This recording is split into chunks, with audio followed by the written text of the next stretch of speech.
তুমি তোমার রবকে ভয় করবা, তুমি তোমার রবকে ভয় করবা। 2 নম্বরে নফসের হারাম চাহিদা থেকে তুমি বেঁচে থাকবা। সুবহানাল্লাহ। নফসের হারাম চাওয়া থেকে বেঁচে থাকবা। নফসের হারাম চাওয়া অনুযায়ী চোখের হারাম দেখা থেকে বাঁচবা। নফসের হারাম চাওয়া অনুযায়ী কানের হারাম শোনা থেকে বাঁচবা। নফসের হারাম চাওয়া অনুযায়ী জবানের হারাম বলা থেকে বাঁচবা। হাতে হারাম ধরা থেকে বাঁচবা। পায়ে হারাম চলা থেকে বাঁচবা। জওয়ানি হারাম ইস্তেমাল থেকে বাঁচবা। জীবনে আওকাতের হেফাজত করবা, আমওয়ালের হেফাজত করবা। তোমার জীবনকে তুমি হেফাজত করবা। তোমার নফসের মন চাই জিন্দেগি মতো চলবা না, রবের মন চাই জিন্দেগি মতো চলবা। রব যেভাবে বলে এভাবে চলবো, মন যেভাবে বলে এভাবে চলবো না।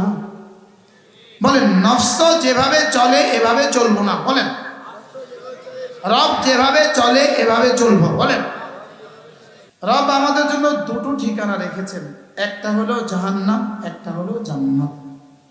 এই 2টো ঠিকানার বাইরে আর কোনো ঠিকানা নাই। ঠিকানা কয়টা বলেন?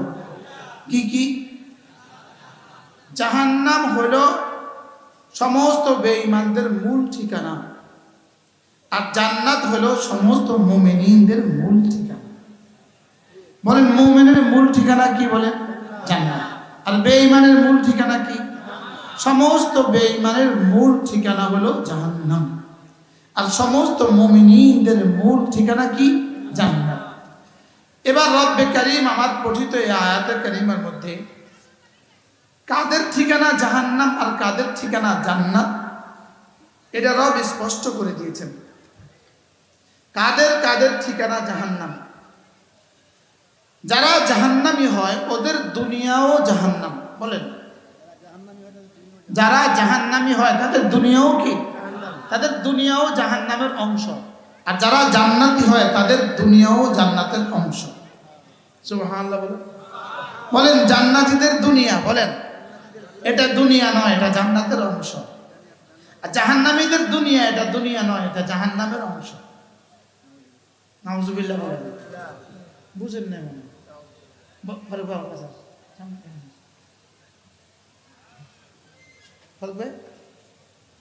দেখতাম না তো। পৃথিবীর সমস্ত গুনাহের মূল হলো 2টো জিনিস। বলেন গুনাহের মূল কয়টা? 1 নাম্বার হলো ইত্তেবায়ে হাওয়া। যেভাবে বলছে এভাবে মুখস্থ করেন, ইত্তেবায়ে হাওয়া। সবাই বলেন। আপনি অসুখী বুঝতেন না, তারপরে চিকিৎসা কেমনি করবেন? হ্যাঁ, অসুখের নামই বলতে পারলেন না, আপনি চিকিৎসা কেমনি করবেন? গাড়ির ইঞ্জিনের সমস্যা, কোন সমস্যা আপনি বলতে পারলেন না, তো মিস্ত্রির কাছে বলবেন কেন? জাহান্নামীদের সমস্ত জাহান্নামীদের মূল সিফাত হলো 2টা, মূল কারণ হলো 2টা। সমস্ত শিরিকের মূল কারণ 2টা, সমস্ত কুফরির মূল কারণ 2টা, সমস্ত নাফরমানের মূল কারণ 2টা, জাহান্নামের মূল কারণ 2টা। নাউজুবিল্লাহ। বলেন বলেন জাহান্নামের মূল কারণ কয়টা? আবার বলেন জাহান্নামের মূল কারণ কয়টা? সমস্ত শিরিক এবং কুফর এবং গুনাহ, শিরিক কুফর গুনাহ প্রতিটাই জাহান্নামের অংশ। বলেন প্রতিটাই কি? বলেন প্রতিটা গুনাহ এটা জাহান্নামের অংশ। বলেন প্রতিটা গুনাহ কি? বলেন জাহান্নামের অংশ। শিরিক, কুফরি, বিদআত, জিনা, ব্যভিচার, চুরি, ডাকাতি, ছবি দেখা, সমস্ত গুনাহ বলেন জাহান্নামের অংশ। বলেন বুঝে লন, আবার বুঝে পড়, একজন করে বুঝে বলেন সমস্ত গুনাহ। আবার বলেন সমস্ত গুনাহের ঠিকানা যদি কুফরির সাথে হয় চিরস্থায়ী জাহান্নাম, আর যদি ঈমানের সাথে হয় মুআদাল্লাহ, আল্লাহ মাফ না করলে ক্ষণস্থায়ী জাহান্নাম। আর ক্ষণস্থায়ী জাহান্নামের সর্বনিম্ন ঠিকানা আহকাবা, লাবিথিনা ফিহা আহকাবা, সর্বনিম্ন ঠিকানা 3 হুকবা। আর 3 হুকবা মানে 2,88,00,000 বছর। নাউজুবিল্লাহ। বলো মনে হয়েছে না এটা সুখের খবর? আর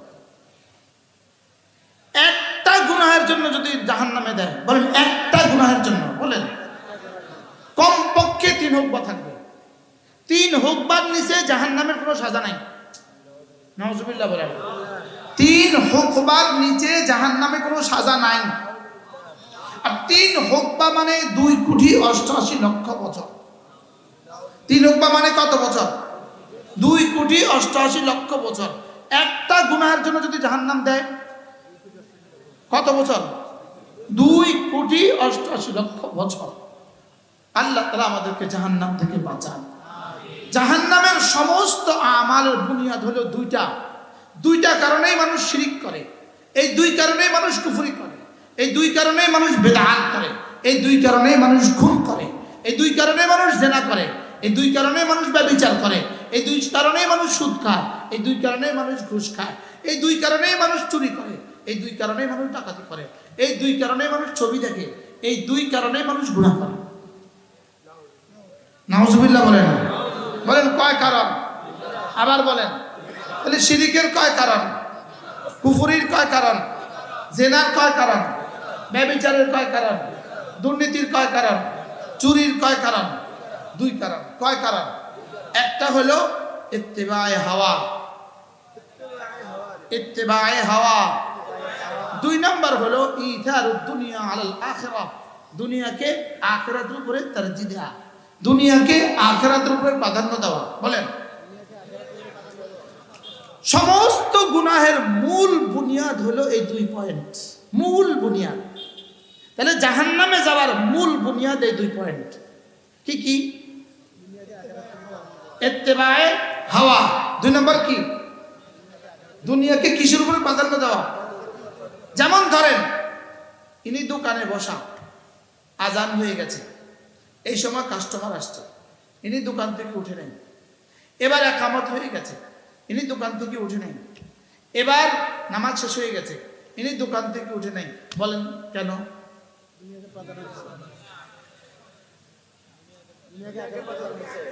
আচ্ছা, এবার ইনি ছবি দেখতেছে, মোবাইলে হারাম কিছু দেখতেছে। এবার আজান হয়ে গেছে, ইনি মসজিদে যায় নাই। এবার ইকামত হয়ে গেছে, ইনি মসজিদে যায় নাই। এবার নামাজ শেষ হয়ে গেছে, ইনি মসজিদে যায় নাই। এবার নামাজের ওয়াক্ত শেষ হয়ে গেছে, ইনি নামাজ পড়ে নাই। এবার বলেন কারণ? বুঝতে পারছি? এবার বলুন তো মৌলানা, কল্পনা করেন পৃথিবীর সমস্ত গুনাহের মূল কারণ কি কি কি? বলেন ইত্তিবায়ে হাওয়া। বলেন আর কি? এবার বলুন তো দেখি এই সমস্ত হারাম মাল কামাইয়ের পেছনে কারণ কি? চুরির পেছনে কারণ কি? ডাকাতির পেছনে কারণ কি? জিনার পেছনে কারণ কি? তাহলে নামাজ না পড়ার পেছনে কারণ কি? রোজা না রাখার পেছনে কারণ কি? পৃথিবীর সমস্ত নাফরমানির পেছনে কারণ কি? এবার বলেন জাহান্নামের পেছনে কারণ কি? কি কি? এইটাকে আল্লাহ তাআলা বলেন فأما من طغى وآثر الحياة الدنيا। طغى মানে হলো ইত্তিবায়ে হাওয়া, আর আথারাত দুনিয়া মানে হলো দুনিয়াকে আখিরাতের উপরে যে প্রাধান্য দেয়। ইত্তিবায়ে হাওয়া মানে কি? তার নফসে যেটা চায়, নফসের হারাম চাহিদা সে পুরা করে, নফসের হারাম চাহিদা সে পুরা করে। বলেন নফসের কি? নফসের হারাম চাহিদা পুরা করে। তাহলে নামাজ পড়ে না কেন? নফসের হারাম চাহিদা পুরা করো তো সে নামাজ পড়ে না? না অন্য কোনো কারণ আছে? অন্য কোনো কারণ নেই। অথবা ইথারুদ দুনিয়ার কারণে সে নামাজ পড়ে না। সে সমস্ত গুনাহ করে 2 কারণে, নফসের হারাম চাহিদা পুরা করার কারণে, অথবা দুনিয়াকে আখিরাতের উপর প্রাধান্য দেওয়ার কারণে। এবার রব্বুল আলামিন বলেন যে এই 2টা কাজ করবা। 1 নম্বরে ইত্তিবায়ে হাওয়া করবা, 2 নম্বরে নফসের হারাম, 1 নম্বরে নফসের হারাম চাহিদা পুরা করবা, 2 নম্বরে দুনিয়াকে আখিরাতের উপর প্রাধান্য দিবা। রব্বুল আলামিন বলেন ফাইনাল জান্নাতা হিয়া ফাইনাল জাহিমা হিয়াল মাওয়া। জাহান্নাম হলো তার ঠিকানা। জাহান্নাম কি? এর বিপরীতে যারা 2টো কাজ করে। 1 নাম্বার ওয়া আম্মা মান খাফা মাকাম রাব্বিহি ওয়া নাহান নাফসা আনিল হাওয়া। যে যে দুটো কাজ করবা, এক নম্বরে হলো যে আল্লাহ তাআলাকে ভয় করে, যে কি করে বলেন, যে আল্লাহকে ভয় করে। দুই নম্বরে হলো ইত্তেবায়ে হাওয়া করে না। সুবহানাল্লাহ। যে আল্লাহকে ভয় করে আর কি করে না বলেন, ইত্তেবায়ে। যে আল্লাহকে ভয় করে এটা একটা তাবিজ, আল্লাহকে ভয় করা এটা একটা তাবিজ। যেই তাবিজ হইলে পরে ওই মানুষটার দ্বারা আর কোনো ইবাদত ছুটে না, ওই মানুষটার দ্বারা আর কোনো গুনাহ হবে না।